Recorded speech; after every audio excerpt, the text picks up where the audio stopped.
Good day and welcome to the Climate, Environment and Psychology Division's podcast series. My name is Brendon Barnes and I'm joined today by Dr. Andrea Marais-Potgieter from Wits University. Dr. Marais-Potgieter is currently a postdoctoral fellow at the Global Change Institute at the University of the Witwatersrand. She holds a PhD in psychology from Wits University, training from the Italian School of Ecopsychology, as well as an MA in research psychology from the University of Johannesburg. Andrea has quickly made a name for herself in the field of conservation psychology and is one of the very few people working in this discipline. I'm absolutely thrilled to have you today, Andrea. Welcome. Can you briefly tell us about yourself and your work? Thank you so much for the invitation to be interviewed. I really appreciate the opportunity. Sure, to start telling you about myself will take ages, so maybe I'll just give you a brief summary. I grew up in Johannesburg, in Melville, and I was an only child, and I always felt very drawn to nature, and I felt like my way of seeing the world is very different to everyone else around me, even my family. And I think that's sort of where my work really started as a child, where I noticed nature and small animals and trees and spoke to my grandfather had chickens and pigs, and I used to speak to them, although I had to help him slaughter them as well, which wasn't great. And so that sort of led me into my work, I think, where I am now. But my path has, as you probably saw from my bio, my path has been a bit all over the place. So I initially studied journalism at UJ, and then I did a master's in research psychology also at UJ, which then took me into a journey of becoming a consumer psychologist, where I practiced across 17 African countries and had an existential crisis, and then did my PhD focusing on eco-psychology, climate change, and also systems thinking. And yeah, fast forward to now, here I am. I'm doing my second postdoc at the moment. And yeah, that's a very short synopsis of my journey to here. That's very interesting. You know, if you look at environmental psychology and climate psychology more broadly, conservation psychology is quite niche. How did you end up in conservation psychology? Sure, yeah. So I was very involved in the first book I actually picked up that took me on the journey to my PhD was Theodore Roszak's book, the Ecopsychology, or what was his book called? But anyway, he mentioned the word eco-psychology. I then found the International Eco-Psychology Society, and I became very involved with them. And I did my what they call an applied eco-psychology diploma, which is called an eco-tuner, where I tune people into nature. Wow. And yeah, I felt very passionate about eco-psychology, but something was always missing for me when I worked in this space with other practitioners globally. And I realized that coming from South Africa, what was missing for me was eco-psychology was more anthropocentric. It was about getting people into green spaces anyway. And a lot of my colleagues are in Europe, so you can understand that any green space is a good space for healing and dealing with trauma and anxiety and depression and all of that. But then I felt like in South Africa, and also with the volunteer work that I was doing at the time with endangered species and in my community and surrounding communities, that there's a need for conservation, a need for protecting biodiversity to protect ourselves. And then I came across Susan Clayton's work, and I realized, oh, that is exactly what I'm supposed to be doing, is conservation psychology.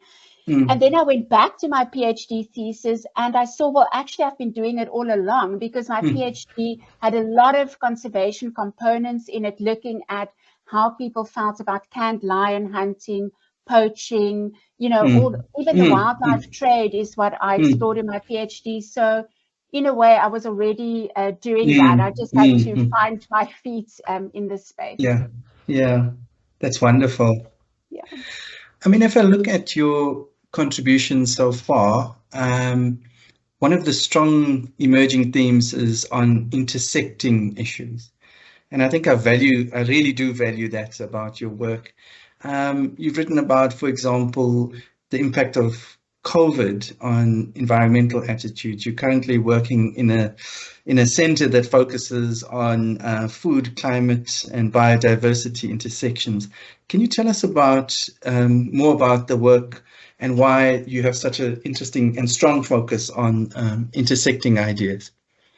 Yes, thank you. Okay, so I think how it's always been in my mind, and even when I worked as a consumer psychologist many years ago, that the human psyche is complex, and it's actually a system of all these different things happening the whole time in our heads, but also with other people, society, broader environments.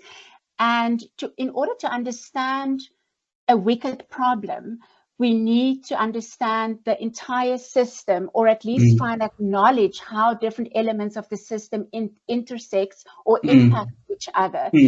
Otherwise, we're not able to really, deal with challenges. No, we can't really deal with it in a complete way, but to get a broader understanding of all the aspects that impact it. And that's why I try and think of everything as a whole system, and I try and understand the key issue in the system, what impacts it, and what will change things. And yeah, so it's really my systems background, I think, that has brought me to a place where I appreciate intersectionality and how I can also see when it's not there. For example, in traditional conservation, when they exclude human psychology out of it, why certain projects aren't effective. And yeah, so that's basically my answer.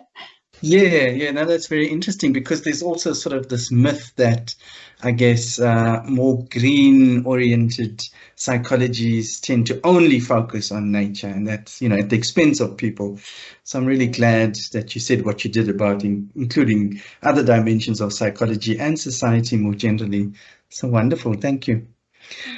What do you think we need to do? I mean, I think it's fair to say we're still in the early stages of broadly speaking, ecopsychology, conservation psychology, even climate psychology. What do you think we should prioritize in the near future? In terms of research? Yeah. So it's so difficult for me to answer that. But what I like to look at the global environmental trend reports. And I try because the work that I'm doing now is futures thinking work on the FCB project. And the idea of future thinking is that we need to anticipate futures, but not dystopian futures. We need to anticipate what a positive and desirable future could look like for people and nature. And then we try and work our way back. Okay, what do we need to do now to make that happen? So I think if you look at the global trend reports, I think we need to start looking at anticipatory research. And the trend reports show that most people will be living in cities or urban environments in the future. How do we get those people to remain connected to nature? How do we create cities that are suitable for multi-species? And how do we create cities that acknowledge multiple species justice, for example? So that's one area where I think we really need to start researching now. And then the second one is also looking at the trend reports. There's going to be an increase in human-wildlife conflict, especially in Africa. And I'm currently working with a master's student on human-leopard conflict, and it is so complicated. It's a really complicated field to navigate from a psychological perspective. And I think a lot more research needs to be done in terms of that. Even here in Cape Town, the human-baboon conflict at the moment it's a tragedy. It's an absolute tragedy. So I think those are two areas in which I think research should be going. And then a third area that I think is psychologically very exciting is looking at issues, for example, trauma and how that impacts sustainability or equity or sense of place, and linking those psychological constructs to the idea of sustainable futures, I think would also be very interesting. Yeah, gosh, all very interesting. I mean, I just love the idea of imagination and futures and thinking through what could be, but not just for humans, you know, as you say, anticipating what's going to come. And certainly urbanization, if I'm not mistaken, has reached over 50%, if not more. All of these things, it's just really incredible. And I think also, I mean, the idea of human animal conflict or human natural world conflict is going to continue, and it's not just about the glorious big issues around big conflicts and so forth, but it's also in the everyday stuff that happens from a development perspective, right? How it takes place in cities and so forth. Absolutely. And I also just wanted to say on that, you know, one of the case studies in the project I'm working on is in Togo and Benin. And there you can see how issues with climate change impacts food security, which impacts human mangrove conflict, for example. Maybe conflict is a strong word, but human mangrove tensions and population growth. And so all these issues, you know, they create these feedback loops that make each other worse. And that's why the conflict, I think, is going to increase. In fact, it's not just human-wildlife conflict, but also human-place conflict, where we can see people are building over wetlands because they have nowhere else to live, you know. And so it's a wicked problem. Yeah. No, thank you for that. What advice do you have for people just starting out in their careers, perhaps interested in conservation psychology? Sure. Wow. Okay. So the one thing I would say that I found very useful myself is to start in your own backyard. So to look at the conservation issues that exist around you and something that you find intriguing and that you would like to solve. And then that goes into my second piece of advice, is to research things that you're passionate about, because that, you know, to do research, it is so fulfilling. I love doing research, but as soon as I start working on something that I'm not passionate about, I can see my will to live, you know, slowly disappearing. So it's important to do work that you are passionate about. Yes. And then, you know, the last thing that I can see from the global project that I'm working on now is that the advice that I would give is to start thinking about creative methods to use in research, especially methods that are inspired by Indigenous knowledge, because we're coming into this research with Indigenous communities with non-Indigenous methods, and it's really challenging and wrong, you know. So that's another piece of advice, is to think of creative ways in which we can do the research. Yeah, that's great. And I mean, you know, a common theme throughout this podcast series, as well as in published works, is this idea that our old-fashioned research methods tend to perpetuate inequalities, and that we really need to start thinking more creatively. So thank you for that. Pleasure. Yeah, Andrea, what's next for you? Sure. Well, my postdoc at the Global Change Institute is being extended into next year to continue this global project work, but that's only 50% of my time. And then the other 50%, I continue to do volunteer work exactly in human-wildlife conflict, in conservation psychology, and really to try and create awareness around the field of conservation, climate, and ecopsychology. I did a presentation last week to the Endangered Wildlife Trust, and nobody had even heard of conservation psychology. So I think my mission is just to speak about it and to create value around what psychologists can bring to the sustainability issues that we face.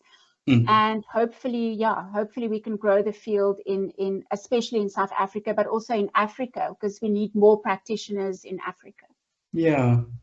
That's wonderful and really inspiring. I hope any young person interested in the field will listen to this podcast and hopefully take it forward and perhaps even contact you. Thank you very much, Andrea. I really appreciate your time, and take care. Thank you, Brendon. I really appreciate it.